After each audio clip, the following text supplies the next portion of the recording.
Hi hello నమస్తే welcome to KMR news. నేను ప్రణయ్. ముందుగా బీఆర్ఎస్ పార్టీకి తీరని లోటు చేకూరింది. జూబ్లీహిల్స్ ఎమ్మెల్యే మాగంటి గోపీనాథ్ మరణం తర్వాత చర్చపై చర్చలు కొనసాగుతూ ఉన్నాయి. ప్రస్తుతం ఉన్నటువంటి రాజకీయ పరిణామాల నేపథ్యంలో ఇప్పటికే చాలామంది అటు ఇద్దరు గతంలో మనం చూసుకుంటే కంటోన్మెంట్ ఎమ్మెల్యేగా ఉన్నటువంటి సాయనను కోల్పోవడం జరిగింది.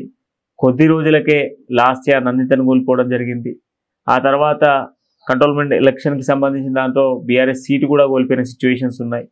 ఆ తర్వాత జూబ్లీహిల్స్కి సంబంధించినటువంటి మాగంటి గోపీనాథ్ గారు కూడా రీసెంట్గా మరణించిన విషయం మనందరికీ తెలిసిందే. అయితే ప్రస్తుతం జూబ్లీహిల్స్ ఎన్నికలకు సంబంధించినటువంటి అంశం తెరపైకి వస్తున్న సిచ్యువేషన్స్ కనబడతా ఉన్నాయి. ఈ తెరపైకి వస్తున్నటువంటి జూబ్లీహిల్స్ ఎన్నికలకు సంబంధించి మనం మాట్లాడుకుంటే మాగంటి గోపీనాథ్ తర్వాత మాగంటి గోపీనాథ్ వైఫ్ మాగంటి సునీతకి టికెట్ ఇవ్వాలి అని చెప్పేసి బీఆర్ఎస్ ప్రభుత్వం ఆలోచిస్తున్నట్టుగా తెలుస్తుంది. అంటే బీఆర్ఎస్ పార్టీ ఆలోచిస్తున్నట్టుగా తెలుస్తూ ఉంది. అయితే మాగంటి సునీతకు టికెట్ ఇస్తే కొంత సెంటిమెంటల్గా, దాంతోపాటుగా మాగంటి గోపీనాథ్ ఆత్మకు కూడా శాంతి చేకూరే విధంగా ఉంటుంది. తన కుటుంబంలోనే తన టికెట్ని ఇవ్వడం జరిగింది. మొదటి నుంచి రాజకీయ ప్రస్తావనతోనే మొదలైనటువంటి మాగంటి కుటుంబానికి సంబంధించి అదే టికెట్ను యాస్టీస్గా మళ్ళీ అదే ఫ్యామిలీకి ఇవ్వాలి అనే ఆలోచనలో బీఆర్ఎస్ పార్టీ ఉన్నట్టుగా తెలుస్తూ ఉంది.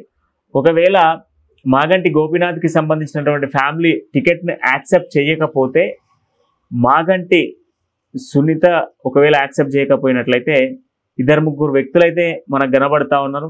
దాంట్లో ప్రధానంగా మనం మాట్లాడుకుంటే పీజేఆర్ తనయుడు విష్ణువర్ధన్ రెడ్డి బీఆర్ఎస్ పార్టీలో చేరిన విషయం మనందరికీ తెలిసిందే. విష్ణువర్ధన్ రెడ్డికి టికెట్ ఇస్తే విజయారెడ్డి కావచ్చు, ఒకవేళ పీజేఆర్ తనయుడుగా ఆయనకు ఉన్నటువంటి ర్యాపోతో గెలవడానికి ఎక్కువ అవకాశాలు ఉన్నాయి.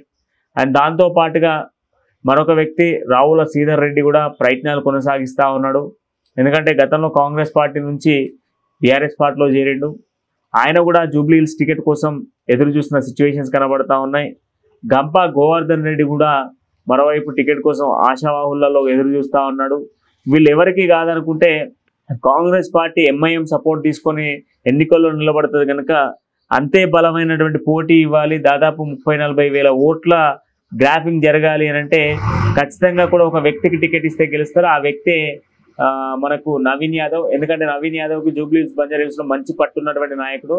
సో ఎవరికి ఇచ్చినా బీఆర్ఎస్ పార్టీకి సంబంధించి ఈ 6 బస్తీలు అంటే దాదాపు ఎర్రగడ్డ, బోరబండ, యూసఫ్గూడ, వెంకటరావు నగర్తో పాటుగా హిమాయత్ నగర్, షేక్పేట్ ఈ యొక్క 6 డివిజన్లకు సంబంధించిన ఓటర్ల నాడి మాగంటి కుటుంబం వైపే ఉంది. ఒకవేళ వాళ్ళు తిరస్కరిస్తే ఇందులో ఉన్నటువంటి వ్యక్తుల్లో ఏ ఒక్క వ్యక్తికైనా ఇవ్వాలి అనే ప్రయత్నం బీఆర్ఎస్ పార్టీ ప్రయత్నం చేస్తూ ఉంది. దాంతో పాటుగా ఈసారైనా బీఆర్ఎస్ పార్టీ తమ సిట్టింగ్ స్థానాన్ని కాపాడుకునే ప్రయత్నాన్ని కొనసాగిస్తున్న సిచ్యువేషన్స్ కనబడుతూ ఉన్నాయి. మరిన్ని డీటెయిల్స్తో మళ్ళీ కలుద్దాం. అంటే నేను చూస్తున్నాను కేఎంఆర్ న్యూస్.